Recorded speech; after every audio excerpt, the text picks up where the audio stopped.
जब तक हमारे हृदय में, आप देखिए श्री रामचरितमानस में शिव की कथा पहले आई, शिव चरित्र पहले, रामचरित्र बाद में, ऐसे शिव विवाह पहले, राम विवाह बाद में। ऐसा क्यों? क्योंकि जब तक हमारे हृदय में श्रद्धा विश्वास नहीं मिलेंगे तब तक भगवान और भक्ति का परिणय होने वाला नहीं है, तब तक कुछ नहीं हो सकता। इसलिए शिवचरित्र, भगवान शिव की पावन कथा को सुना रहे हैं। और याज्ञवल्क्य जी कह रहे थे, ध्यान से सुनो। एक बार त्रेता जुग माही,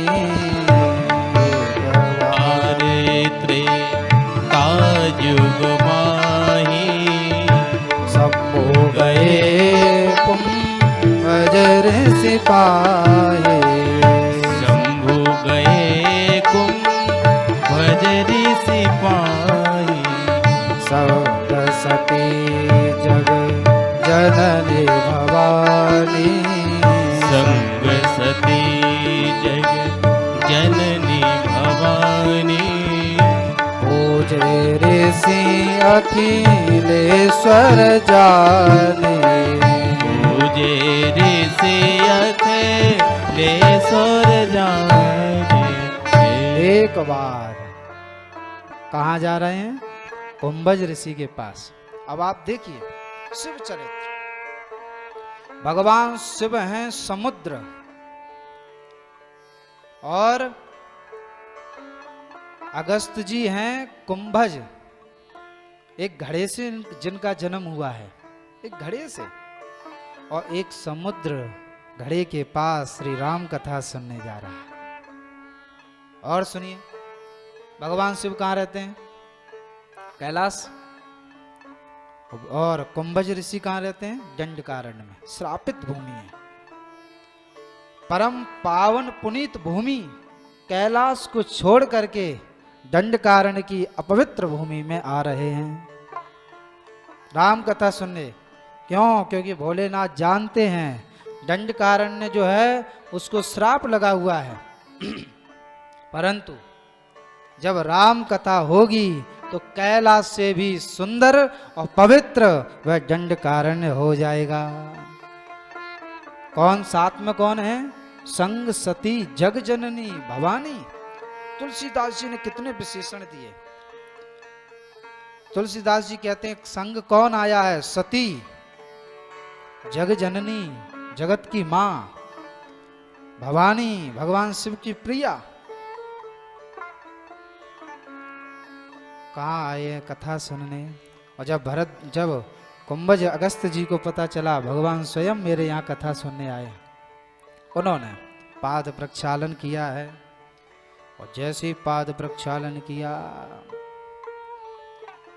अब तो जो है अभिमान हो गया सती मैया को। अरे ये व्यास जी होकर के मेरे पैर धुल रहे हैं।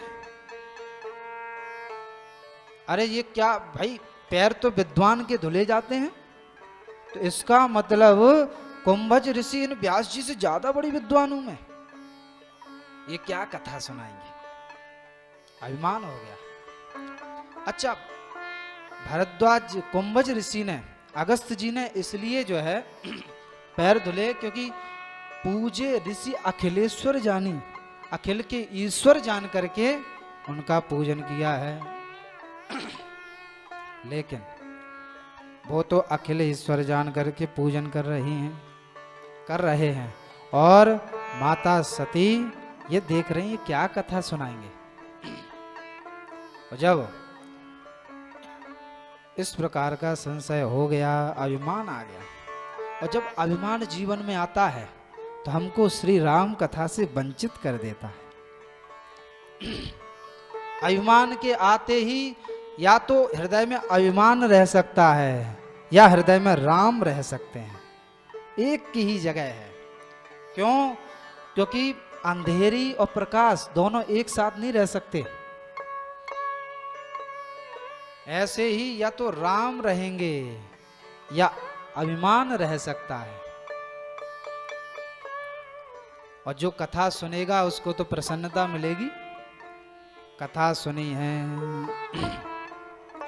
राम कथा मुनि बरज बखानी, राम कथा सुनी बरज बखानी, राम कथा मुनि बरज बखानी, राम कथा मुनि बरज बखानी, सोनी महेश परम सुख माने, सोनी महेश परम सुख माने, सोने महेश परम सुख माने, सोनी महेश परम सुख माने।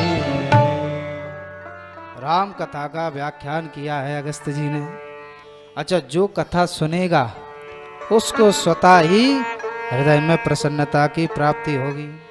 राम कथा मुनि वर्ज बखानी, सुनी महेश, जो सुनेगा प्रसन्न हो जाएगा।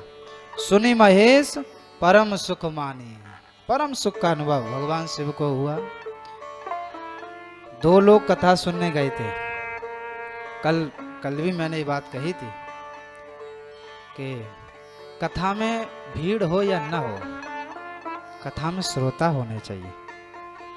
दो लोग सुनने गए, दो लोगों में भी केवल भगवान शिव ने ही कथा सुनी। माता सती तो फिर भी वंचित ही रह गई। कुछ दिन वहां रहे। अगस्त जी ने कहा, प्रभु मेरी कथा की दक्षिणा तो दीजिए। हाँ, अब कथा सुनाइए तो दक्षिणा भी चाहिए। उन्होंने कहा, मांगो क्या चाहिए। अगस्त जी ने कहा, क्या दक्षिणा मांगूं? क्या संसार का धन राम कथा की दक्षिणा चुका सकता है? नहीं। उन्होंने जो है विचार करके कहा, प्रभु मुझे राम भक्ति दे दीजिए। ऋषि पूछी हरि भक्ति सुहाई। भगवान शिव ने अधिकारी पा करके राम भक्ति दी है। और राम भक्ति दे करके दोनों कौन कौन जा रहे हैं? मुनि से जो है विदा मांग करके भगवान शिव और सती माता कैलाश की ओर आ रहे हैं। मुनि सन विदा मांग त्रिपुरारी, चले भवन संग दक्ष कुमारी। अब देखिए, जब सती माता कथा सुनने जा रही थी तब क्या कहा? संग सती जग जननी भवानी। ये भवानी है, ये जगत की माता है। लेकिन जब कथा में भी चतुराई कर दी तब उन्होंने तुलसीदास जी ने कह दिया, ये तो दक्ष कुमारी हैं। क्यों? क्योंकि दक्ष चतुरता। इन्होंने भगवान की कथा में भी चतुरता दिखा दी।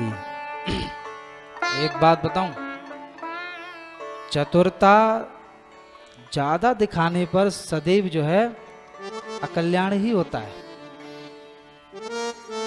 व्यास से, गुरु से, भगवान से, इनसे चतुरता कभी नहीं दिखानी चाहिए।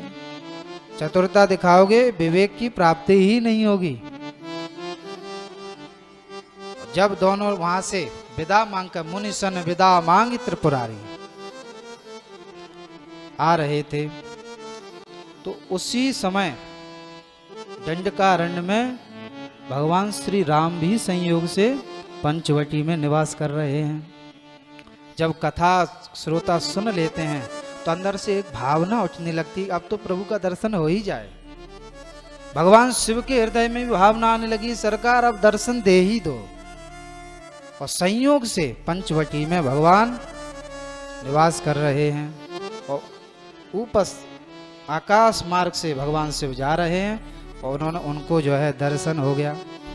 संयोग से उसी समय रावण आया मारीच को लेकर के, और मारीच ने जो है स्वर्ण मृग का जो है स्वरूप धारण किया है और भगवान मारीच को मारने के लिए दौड़े हैं।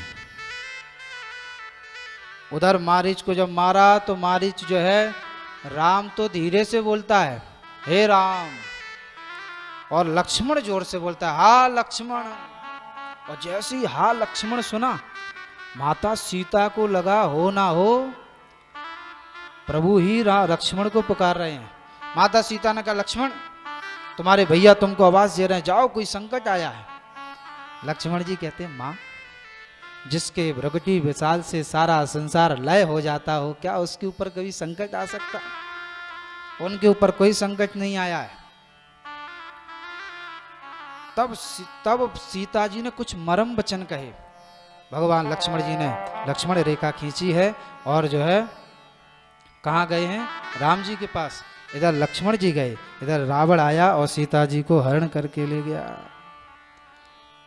और राम और लक्ष्मण दोनों भैया सीता जी को खोजते हुए वन वन घूम रहे हैं। हे खग मृग हे मधुकर श्रेणी, तुम देखी सीता मृग नैनी। हे खग हे मधुकर, क्या तुमने मेरी प्राण प्रिय सीता को देखा है? जब इस प्रकार के प्रश्न करने लगे तो भगवान प्रसन्न हो रहे हैं। राम जी रो रहे हैं और भोलेनाथ प्रसन्न हो रहे हैं। अब बताओ, कोई रो रहा हो, आप उसको देख करके रोएंगे कि हंसेंगे? भाई स्वभाव है कि रोना ही आ जाएगा, स्वाभाविक ही। लेकिन भगवान तो रो रहे हैं और भगवान शिव हंस रहे हैं। क्यों? क्योंकि भगवान शिव जानते हैं ये कोई रो वो नहीं रहे हैं, ये केवल अभिनय कर रहे हैं। और भगवान शिव का और राम जी का आपस में परस्पर सखा छंद के माध्यम से बतला रहे हैं कि कौन है